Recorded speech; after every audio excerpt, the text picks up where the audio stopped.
Hello বন্ধুরা, আজ হলো 31শে সেপ্টেম্বর। এখন বাজে 7টা। তো শুরু হচ্ছে আমাদের আজকের একটা নতুন জার্নি। তো সেই জার্নির জন্য এখন আমরা যাচ্ছি হাওড়ায়। হাওড়া থেকে আমাদের আজকে ট্রেন আছে। তাহলে চলো হাওড়ায় যাই, সেখানে গিয়ে তোমাদের সমস্ত ডিটেলস দিচ্ছি। আমরা হাওড়া স্টেশনে চলে এসেছি আর 22 নম্বর প্ল্যাটফর্মে আমাদের ট্রেন দিয়ে দিয়েছে। আর এই যে দেখতে পাচ্ছ বন্ধুরা, প্ল্যাটফর্মে ট্রেন ঢুকছে। আর সামনে যে লাইনটা তোমরা দেখতে পাচ্ছ এটা হচ্ছে জেনারেল বগির লাইন। প্রচুর লাইন ছিল জেনারেল বগিতে।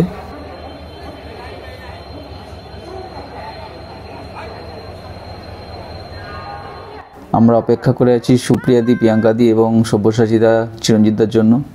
ওরা আসলে একবারে আমরা উঠবো। আর এই যে আমাদের পুচকুরা চলে এসেছে। চলো তাহলে একবারে ট্রেনে উঠে কথা বলছি। তো বন্ধুরা, তোমরা দেখতে পাচ্ছ আমার পিছনে দাঁড়িয়ে রয়েছে আমাদের আজকের ট্রেন 18615 পিয়াযোগা এক্সপ্রেস। তো এই ট্রেনটি দক্ষিণ পূর্ব রেলওয়ের তত্ত্বাবধানে প্রতিদিন হাওড়া থেকে হাতিয়া পর্যন্ত চলাচল করে। এই ট্রেনটির আগে নাম ছিল হাওড়া হাতিয়া এক্সপ্রেস। বর্তমানে এই ট্রেনটি ক্রিয়াযোগা এক্সপ্রেস নামে বেশি পরিচিত। এই ট্রেনটি কোনো সুপারফাস্ট ট্রেন নয়, কারণ এই ট্রেনের ভাড়ার উপরে কোনো সুপারফাস্ট চার্জ নেওয়া হয় না। এই ট্রেনটির গতিবেগ ঘন্টায় 45 থেকে 55 কিলোমিটার। 1933 সালে 1 নভেম্বর এই ট্রেনটি প্রথম তার যাত্রা শুরু করে। অর্থাৎ 90 বছরেরও পুরনো এই ট্রেনটি আজকে আমাদের যাত্রার সঙ্গী। তাহলে চলো দেখি ট্রেনটা আজকে কখন ছাড়ে।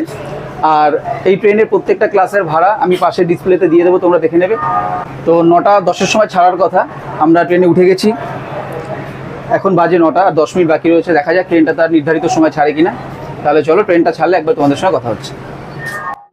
দেখো বন্ধুরা, ঘড়িতে বাজে ঠিক 9:11। ছাড়ার কথা ছিল 9:10-এ, কিন্তু 1 মিনিট লেটে ট্রেনটা তার নির্ধারিত প্ল্যাটফর্ম থেকে ছেড়ে দিয়েছে। দেখা যাক বাকি স্টেশনগুলোতে ট্রেনটি তার নির্দিষ্ট সময় পৌঁছায় কি না। সমস্ত ডিটেলস তোমাদের দেবো বন্ধুরা, সঙ্গে থেকো।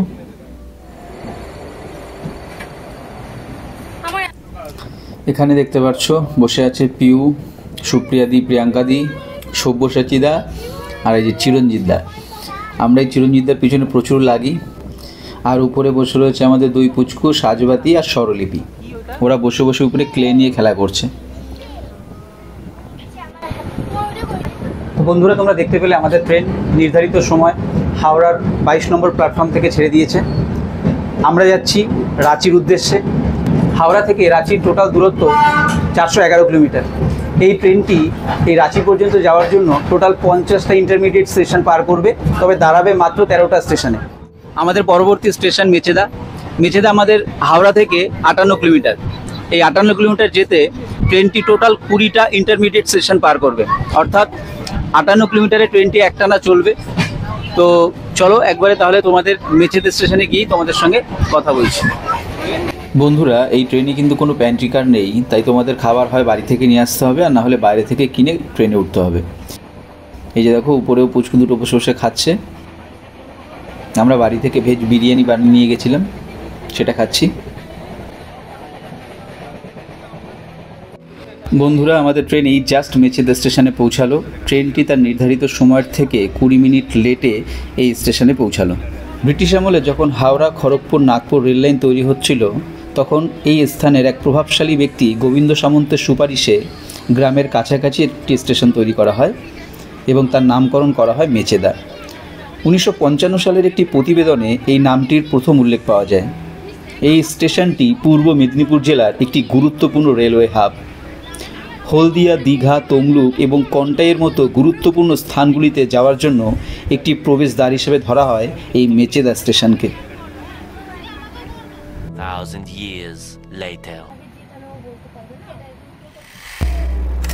বন্ধুরা, আমরা চাকুলিয়া এবং ঝাড়গ্রাম স্টেশন পার করার পর এখন পৌঁছে গেছি ঘাটশিলা স্টেশনে। ট্রেনটা আবার 30 মিনিট লেট করেছে। এখানে পৌঁছানোর কথা ছিল 12:20 মিনিটে, কিন্তু ট্রেনটি পৌঁছেছে 12:50। তো এই ঘাটশিলা সম্পর্কে আলাদা করে কিছু বলার নেই, ঘাটশিলাকে সবাই চেনে। এটি দক্ষিণ পূর্ব রেলওয়ের অন্তর্গত এবং ঝাড়খণ্ডের একটি গুরুত্বপূর্ণ স্টেশন। ঘাটশিলা অতীতে ধলভূম রাজ্যের সদর দপ্তর ছিল। শহরটি এখন ঝাড়খণ্ডের একটি উল্লেখযোগ্য পর্যটন কেন্দ্র, যা সুবর্ণরেখা নদী তীরে অবস্থিত।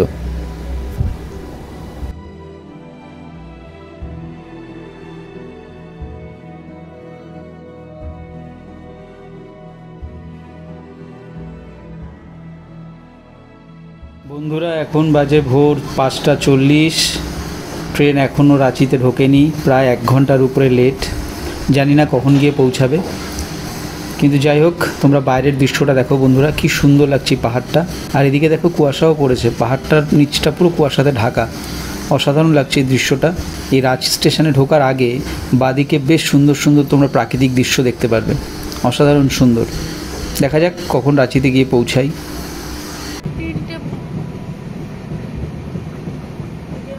বন্ধুরা আমরা রাঁচি স্টেশনে নেমে গেছি, আমাদের 2 নম্বর প্ল্যাটফর্মে গাড়ি দিয়েছে। আমরা এখন 1 নম্বর প্ল্যাটফর্ম থেকে বাইরে বেরোবো। এই যে সামনে দেখতে পাচ্ছ ওভারব্রিজ, এই ওভারব্রিজ থেকে আমরা 1 নম্বর প্ল্যাটফর্মের দিকে যাব। আমরা প্ল্যাটফর্মের বাইরে বেরিয়ে গেছি। প্ল্যাটফর্ম থেকে বাইরে বেরিয়ে ঠিক বাঁ দিকে যে রোডটা চলে গেছে, সেই রোড ধরে হেঁটে গেলেই সামনে হোটেল পাওয়া যাবে। চলো একবার হোটেলের ওখানে গিয়ে তোমাদের সঙ্গে কথা বলছি।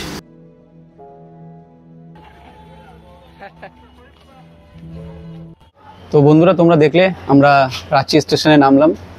আমাদের ট্রেন আজকে প্রায় 1 ঘন্টা 15 মিনিটের মতো লেট করেছে রাঁচি স্টেশনে দিতে। তো সেখান থেকে আমরা 1 নম্বর প্ল্যাটফর্মে বেরিয়েছি। 1 নম্বর প্ল্যাটফর্ম থেকে তোমরা কোন দিকে আসলে হোটেল পাবে সেটা তো আমি দেখাচ্ছি। তো আমরা এসে আমাদের হোটেল নিয়ে নিয়েছি, একদম স্টেশনের পাশে আমাদের হোটেল, তোমাদের দেখাচ্ছি। দেখো ঠিক এই যে পিছনের দিকটা দেখো মেন রোড, এই মেন রোডের এখানে স্টেশনও দেখা যাচ্ছে। এই যে তোমরা দেখতে পাচ্ছ ওই যে সামনে যে গ্রিন কালারের শেডটা দেখতে পাচ্ছ, ওটা হচ্ছে প্ল্যাটফর্ম। ঠিক তার অপোজিটে হচ্ছে হোটেল। এই গলিতে তোমরা অনেক হোটেল পাবে, প্রচুর হোটেল এখানে তোমরা পেয়ে যাবে। তোমরা এসে তোমাদের মতো করে একটা হোটেল পছন্দ করে নিয়ে নেবে। আমরা যে হোটেলটা নিয়েছি তোমাদের দেখাচ্ছি। দেখো হোটেল প্রীত প্যালেস।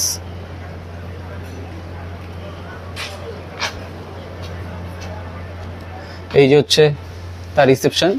তো আমাদের হোটেল ভাড়া কত পড়লো, আমাদের রুমগুলো তোমাদের সব দেখিয়ে দিচ্ছি। এই যে হচ্ছে হোটেলের এন্ট্রি।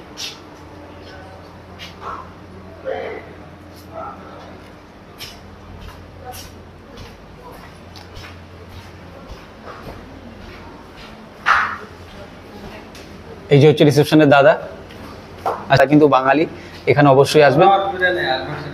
হ্যাঁ দাদা যদি আসে, হ্যাঁ যদি আসে তাহলে একটুখানি, হ্যাঁ হ্যাঁ ঠিক আছে। তো আমরা তো তোমাদের দেখালামই ডিটেলসটা, তোমরা এসে দাদার সঙ্গে কথা বলে নেবে।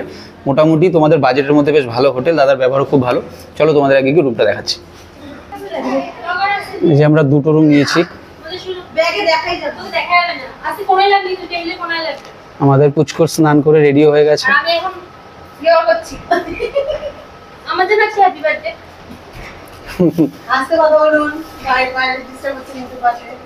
নন এসি, এই যে এসি রয়েছে, তবে আমরা নন এসি নিয়েছি। চলো ওয়াশরুমটা একবার দেখিয়ে দিই। এই যে হচ্ছে ওয়াশরুম, ওয়েস্টার্ন ওয়াশরুম রয়েছে। মোটামুটি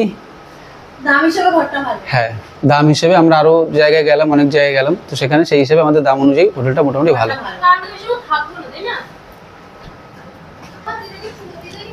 এটা হচ্ছে বারান্দাটা। হ্যাঁ দি ঠিক আছে, হ্যাঁ হ্যাঁ। আর একটা রুম আমরা নিয়েছি, এই যে রুমটা।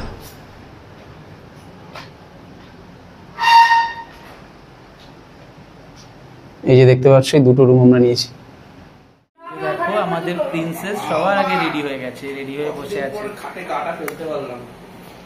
সবার আগে রেডি। এবার আমাদের বাকি আছে রেডি হতে।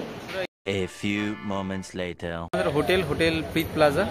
আমরা ঘুরতে বেরিয়ে গেছি, আর ঠিক তার পাশে এই যে এখান থেকে দেখো নতুন তারা হোটেল, এখান থেকে আমরা আমাদের ব্রেকফাস্ট করছি। তো বন্ধুরা আমরা আমাদের ব্রেকফাস্ট করে ঘুরতে বেরিয়ে গেছি। আমরা ঘুরতে যাওয়ার জন্য একটা ইনোভা গাড়ি বুক করেছি। তো গাড়িতে কত কি পড়লো কি না পড়লো সমস্ত ডিটেলস তোমাদের দেবো, তোমরা সঙ্গে থাকো। আপাতত আমরা যাচ্ছি আমাদের প্রথম স্পট জুনা ফলস। জুনা ফলস আমাদের এখান থেকে, মানে আমাদের হোটেল থেকে 45 কিলোমিটার দূরে।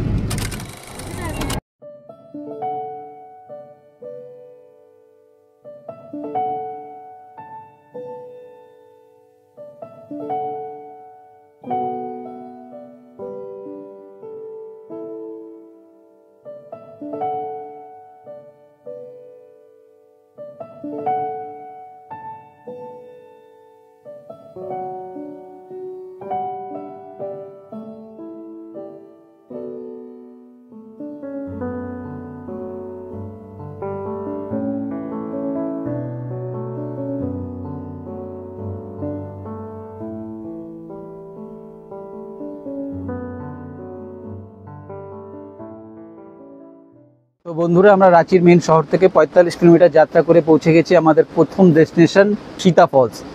তো তোমরা দেখতে পাচ্ছ পিছনেই সীতা ফলস দেখা যাচ্ছে।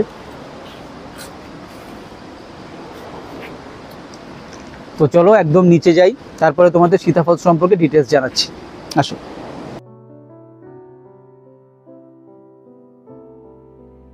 এটা হচ্ছে সীতা ফলসের সিঁড়ি। তোমাদের সীতা ফলসে যেতে গেলে টোটাল 250টার মতো সিঁড়ি নামতে হবে এবং 250টার মতো সিঁড়ি উঠতে হবে। তবে সিঁড়িগুলো বেশ বাঁধানো, সুন্দর রয়েছে। তো বন্ধুরা, তোমরা দেখতে পাচ্ছ এই যে হচ্ছে সীতা ফলস, যা 144 ফুট উঁচু থেকে নিচে পড়ছে। এই সীতা ফলসের জল রাধু নদীর জল। এই রাধু নদী হচ্ছে সুবর্ণরেখার একটি উপনদী। তো সেই রাধু নদীর জল 144 ফুট উঁচু থেকে নিচে পড়ছে এবং তার ফলে তৈরি হয়েছে এই সীতা ফলস। এই সীতা ফলসকে দেখলেই বোঝা যাচ্ছে কেন ঝাড়খণ্ডকে বলা হয় the city of water false, অর্থাৎ ঝর্ণার শহর। কি সুন্দর তোমরা দেখতে পাচ্ছ বন্ধুরা।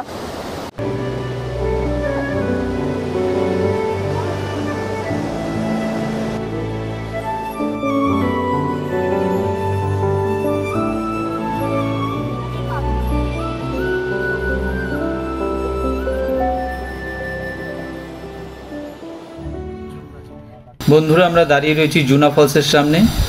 জুনা ফলসে তোমাদের টিকিট কাটতে হবে মাথা পিছু 10 টাকা, গাড়ি পার্কিং 30 টাকা। সীতা ফলসও সেম 10 টাকা, গাড়ি পার্কিং 30 টাকা। 7 বছরের নিচে বাচ্চাদের টিকিট লাগে না।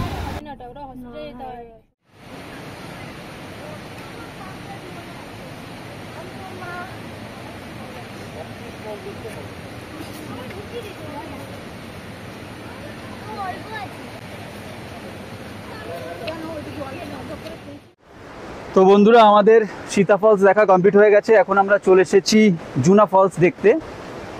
জুনা ফলসের রাস্তার দূরত্ব জুনা ফলস আর সীতা ফলস, মানে সীতা ফলস থেকে জুনা ফলসের দূরত্ব মাত্র 4 কিলোমিটার। তো আমরা এখন সিঁড়ি দিয়ে নামছি। সীতা ফলসে মোট সিঁড়ি ছিল 250টার মতো, আর জুনা ফলসে সেই সিঁড়ি হচ্ছে 500টা। তোমরা দেখতে পাচ্ছ পিছনে সিঁড়ি। এই যে আমরা এই নিচের দিকে নামবো। তো সিঁড়ির কন্ডিশন বেশ ভালো, তবে নামার সময় কোনো সমস্যা না হলেও ওঠার সময় কিন্তু তোমাদের সমস্যা হতে পারে, বিশেষ করে যদি বয়স্ক লোক এবং এমন কেউ থেকে থাকে যার পায়ে কোনো ব্যথা বা সমস্যা আছে, পা বা হাঁটুতে, তাহলে তাদের কিন্তু ওঠার সময় সমস্যা হতে পারে।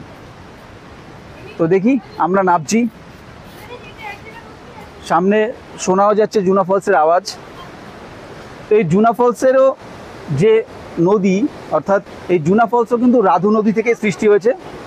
সীতা ফলসের থেকে জুনা ফলসের উচ্চতা একটু বেশি, 148 ফুট উচ্চতা থেকে রাধু নদীর জল নিচে পড়ছে এবং তার ফলে সৃষ্টি হয়েছে জুনা ফলস। তাহলে একবারে জুনা ফলসের সামনে গিয়ে তোমাদের জুনা ফলসকে দেখাচ্ছি। বন্ধুরা, জুনা ফলসের সিঁড়ি দিয়ে নামার সময় বেশিরভাগই জায়গায় তোমরা গাছ পাবে, গাছের ছায়া রয়েছে।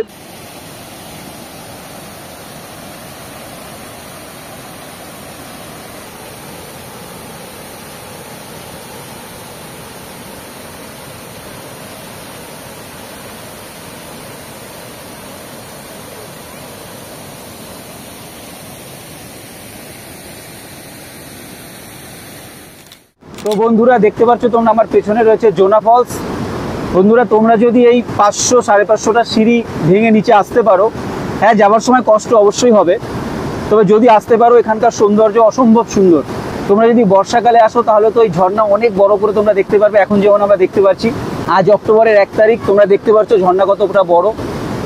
তো অবশ্যই তোমরা আসো।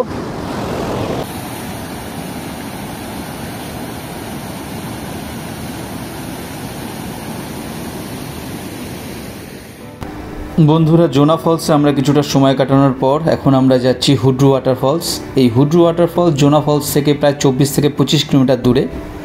যেতে মোটামুটি তোমাদের সময় লাগবে 40 থেকে 45 মিনিট। আর তোমরা দেখতে পাচ্ছ বন্ধুরা, এই হুড্রু ওয়াটার ফলসে যাওয়ার সময় বাইরের প্রাকৃতিক দৃশ্য কি অসাধারণ সুন্দর।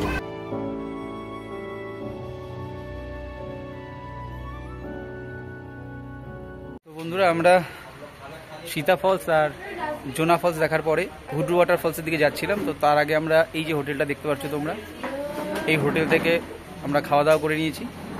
তো তোমরা আসার আগে ড্রাইভারকে যদি বলো তাহলে ড্রাইভার ফোন করে রান্না করে দেওয়ার কথা বলবে। আর যদি তোমরা এখানে এসে অর্ডার দাও তাহলে তোমাদের কিন্তু কিছুক্ষণ বসতে হবে, আধ ঘন্টা থেকে 1 ঘন্টা। মুরগির মাংস বা যাই তোমরা খাবে না কেন, একটু অর্ডার দিয়ে যাবে তোমরা। আমরা যেমন সবজি ভাত আর ডিম খেয়েছিলাম বলে আমাদের আধ ঘন্টার মতো বসতে হয়েছিল।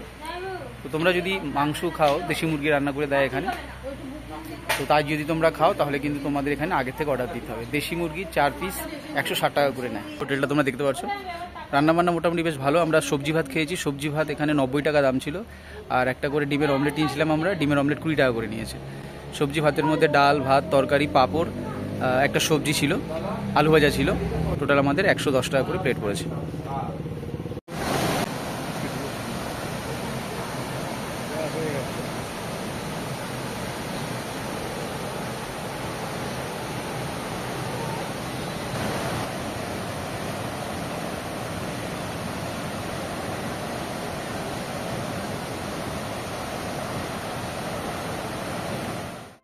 খুনরু ওয়াটারফলস দেখার পর আমরা বেরিয়ে পড়লাম আমাদের এই রাঁচি ভ্রমণের এবং আজকের শেষ ডেস্টিনেশন গেতালসুদ ড্যাম।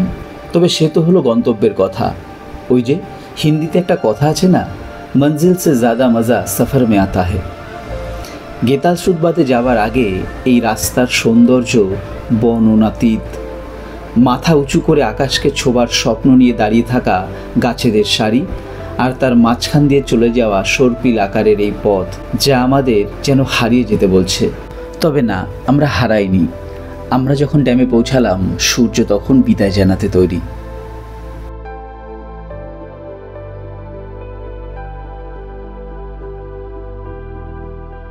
গেতালসুদ ড্যাম হলো ঝাড়খণ্ডের রাঁচির ওমরামঞ্জিতে অবস্থিত একটি কৃত্রিম জলধারা।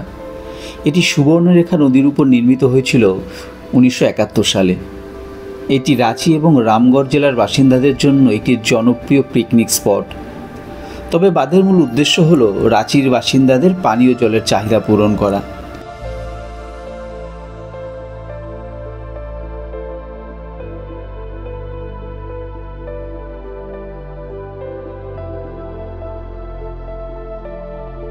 ওদিকে দিগন্ত রেখা বরাবর সূর্য প্রায় নিভু নিভু, যা আমাদের আবার মনে করিয়ে দিচ্ছে এবার ফিরতে হবে। ছুটি শেষ হলো যে, আবার কর্মজীবনে ফিরব বলে ড্যামকে বিদায় জানিয়ে আমরাও ফেরার পথে পা বাড়ালাম। আর যেন মনে মনে বলে এলাম, এটাই কিন্তু শেষ নয়, আমরা আবার ফিরব এই জল আর হাওয়ার মাঝে। তবে প্রকৃতি, তুমি কিন্তু এমনই থেকো আজীবন, আমাদের জন্য, আমাদের সকলের জন্য। বন্ধুরা, এবার তোমাদের হোটেল এবং গাড়ির ডিটেলসটা জানিয়ে দিই। হোটেলে আমাদের ভাড়া পড়েছিল পার ডে 700 টাকা। অর্থাৎ তোমরা যখন হোটেলে ঢুকবে ঠিক পরের দিন সেই সময় তোমাদের হোটেল ছাড়তে হবে। আমরা 7 সিটারের একটি ইনোভা গাড়ি বুক করেছিলাম উইথ এসি। ভাড়া নিয়েছিল 3200 টাকা, পার্কিং চার্জ তাদেরই ছিল। তবে আমি বলবো, তোমরা যদি বর্ষাকালের দিকে আসো তাহলে তোমরা একটা এসি গাড়ি বুক করে ঘুরো। আজকের মতো এখানে শেষ করলাম, পরে আবার অন্য কোনো ভিডিওতে দেখা হবে। ধন্যবাদ, ভালো থাকবেন।